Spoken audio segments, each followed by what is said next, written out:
everyone, how's it going? Well, today we're gonna go deeper into some amazing sounds that you can start adding to your pentatonic lines. You know, reflecting back on the history of guitar, the pentatonic scale has so much significance. And reflecting back on my playing, there's no doubt that these discoveries totally changed the way I approach the pentatonic scale. So, the first thing I want to show you right now is, of course, the blue note, the flat 5 that you can add. Now, most of you might already know this, right?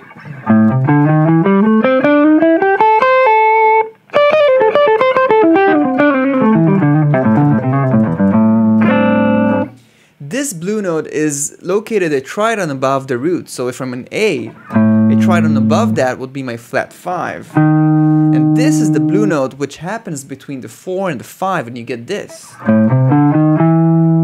If I'm gonna play this an octave up, it's gonna be the exact same shape. And here's another octave up. So, the thing that I see most guitar players struggling is figuring that out in all the pentatonic positions. So the first pentatonic position is going to be this. And my blue note is going to be located over here, as well as over here. And then I get this.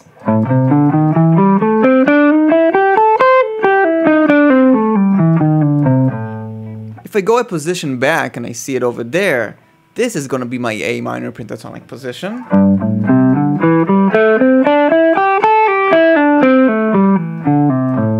And my flat 5 is going to be located over here, as well as over here. Now if I add my blue note into that pentatonic position, I get this.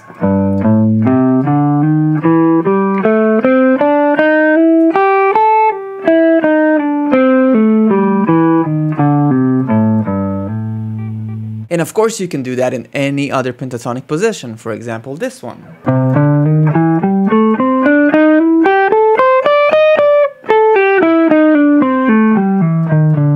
Or this one.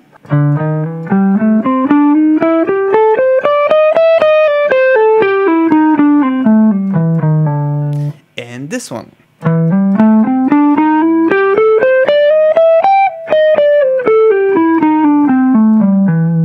So now something you can practice is going up one position and coming back the other one.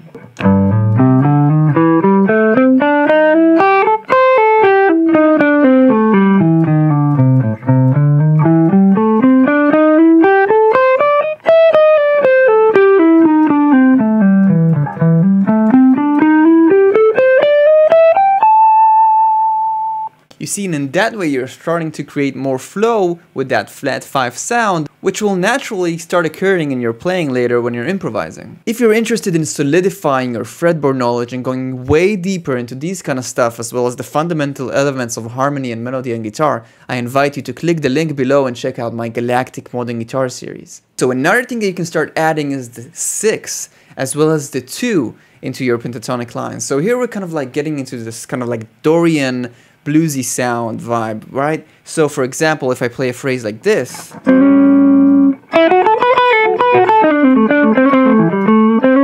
so you can see that I'm kind of moving within my pentatonic scale, right? With my blue note in there, but I'm also incorporating some 6, right? This F sharp is the 6 of A, giving it, you know, this beautiful sound, warm sound. And also adding the second degree, like the 9, I can slide into my minor 3rd over there. And kind of coming back. Right, maybe playing some of the blue note kind of slides. So as you see, the pentatonic scale is so versatile in its sounds, especially when we're talking about blues. And if we're talking about blues, have you noticed that whenever we're talking about blues, there's a dominant chord in there, right?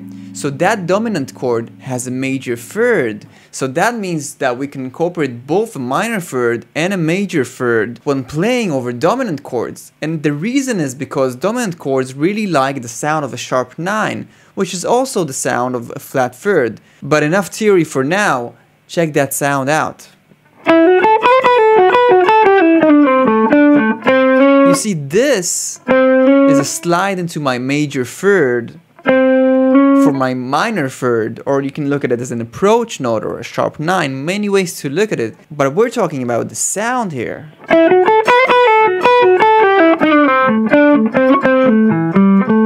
Okay, you can also do that an octave lower.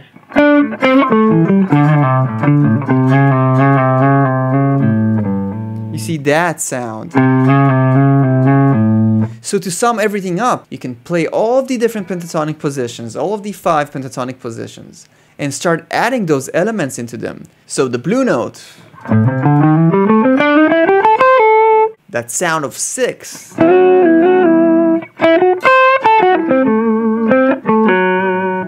the sound of the 2,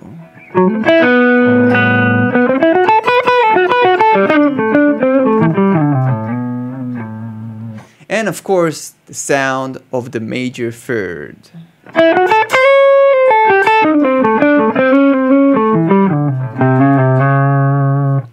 And that is how you spice up your blues playing in your pentatonic lines. When we're talking about dominant chords, there's this one scale that is super powerful to make everything much more interesting. That is the dominant diminished scale. And if you're interested in learning about how to use that dominant diminished scale, check out this video about the diminished scale.